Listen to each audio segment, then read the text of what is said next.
नमस्ते दोस्तों, मैं हूं Rupali Jain and welcome to my channel success path with Rupali Jain. दोस्तों, बहुत दिनों से सोच रही थी कि कुछ अच्छा वीडियो बनाऊंगी, आप लोगों से अपनी बात कहूंगी, लेकिन काम की व्यस्तता के कारण वीडियो बन नहीं पाया और आप तक अपनी बात भी नहीं पहुंचा पाई। आज मैंने सोचा कि बहुत दिन हो गए आप लोगों से मिले को, तो क्यों ना एक ऐसा वीडियो बनाया जाए जो शायद सबके लिए बहुत जरूरी हो। मेरी आदत है सुबह सुबह अखबार पढ़ने की। रोज पेपर पढ़ती हूँ। ये आदत बचपन से पापा ने डाल रखी है कि रोज पेपर जरूर पढ़ना है। तो पेपर में भी मैं अनिवार्यतः वो चीज पढ़ती हूँ जो सकारात्मक चीजों से संबंधित है। जैसे दैनिक भास्कर में आता ही है सकारात्मक सोमवार आता है, जिस दिन सोमवार के दिन बहुत अच्छे किसी राइटर का या किसी आध्यात्मिक पर्सन का कुछ न कुछ उसमें लेख आता है। ऐसे ही शनिवार और रविवार का पेपर मुझे बहुत अच्छा लगता है क्योंकि वहां पर इंस्पायरिंग कुछ होता है। आज ऐसे ही कुछ पढ़ रही थी तो पता चला कि महिंद्रा जो है आनंद महिंद्रा जी का एक लेख आया है इंस्पायरिंग में, और उसमें उन्होंने कुछ ऐसी बातें शेयर की जो मुझे लगा कि अगर आप लोगों ने नहीं पढ़ी हो तो मुझे आपसे शेयर करनी चाहिए। दोस्तों, हम अपनी समस्याओं को बहुत बड़ा मानते हैं। हमें लगता है कि हमारी जो समस्याएं हैं वो केवल हमारी, मतलब दुनिया में कितना गम है, मेरा गम कितना कम है, वो हम नहीं सोचते। लेकिन हम ये सोचते हैं कि दुनिया का जितना भी गम है वो सिर्फ मेरा है।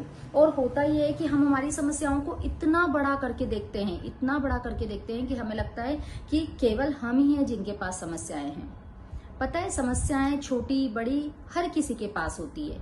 और सही मायने में अगर बताया जाए तो जो आनंद महिंद्रा जी का लेख है उसी से मैं आपको बताना चाहूंगी कि जब एक बार वो बहुत परेशान थे, उनके बेटे का कोई ऑपरेशन होने वाला था और वो और उनकी वाइफ बहुत ज्यादा टेंशन में थे। तब उनके कैब ड्राइवर ने उनसे कहा कि यदि एक धोबी घाट के समान, जैसे धोबी घाट पे कपड़े टंगे रहते हैं, उस तरीके से सभी की समस्याओं को टांग दिया जाए और ये कहा जाए कि आप इनमें से कोई अपनी समस्या पसंद कर लो, तब भी व्यक्ति अपनी ही समस्या लेकर आएगा। क्यों ऐसा? इसलिए क्योंकि हर व्यक्ति की समस्या का समाधान भी उसी के पास होता है। और अगर आप सभी की समस्याएं देखेंगे तो आपको लगेगा कि यार अपनी समस्या तो कम ही है।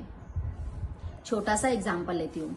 कल मुझे सब्जी लेने जाना था। मैंने ड्राइवर को कहा गाड़ी निकालो, अपन सब्जी लेकर आते हैं। जैसे ही बाहर गई बारिश शुरू हो गई। ड्राइवर से कहा छाता है क्या गाड़ी में? बोले नहीं। मैंने कहा घर पर भी नहीं है, अब क्या करें? थोड़ी देर रुक जाते हैं, देर से चलते हैं। बोले ठीक है।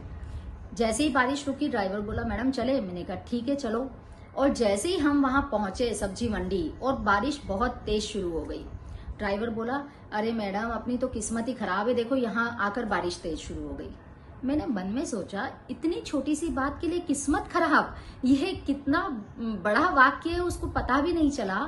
मैंने कहा किस्मत खराब उनको कहते हैं जो देखो बिना किसी छत के यहाँ नीचे बैठकर सब्जी बेच रहे हैं, उनकी भी किस्मत खराब नहीं है, वो लोग भी अपनी रोजी रोटी कमा रहे हैं। हम लोगों को अपने आप पे ये कम से कम ये सोचना चाहिए कि हम टू व्हीलर पर नहीं हैं या हम पैदल नहीं हैं और हम भीग नहीं रहे हैं, हम कम से कम फोर व्हीलर में बैठे हैं जहां बारिश हमको कोई नुकसान नहीं पहुंचा रही।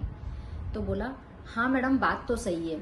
मतलब एक छोटी सी बात को किस नजरिए से व्यक्ति सोच सकता है, या तो वो ये सोच ले कि उसमें कितना नेगेटिव है या ये सोच ले कि उसमें कितना पॉजिटिव है। तो दोस्तों, अपनी लाइफ को पॉजिटिविटी से जिए। अपने लिए ये सोचे कि जो भी समस्याएं हैं उसका समाधान भी मेरे पास है और ये समस्याएं बहुत छोटी है, इन समस्याओं को तो मैं आसानी से हल कर सकता हूँ। जब आप अपना नजरिया बदलेंगे तो देखिएगा आपकी बड़ी समस्याएं भी आपको बहुत छोटी लगने लगेगी और आपको ऐसा लगेगा कि जीवन बहुत स्मूथ हो गया है। तो आज के लिए इतना ही, फिर मिलते हैं अगले वीडियो में। धन्यवाद।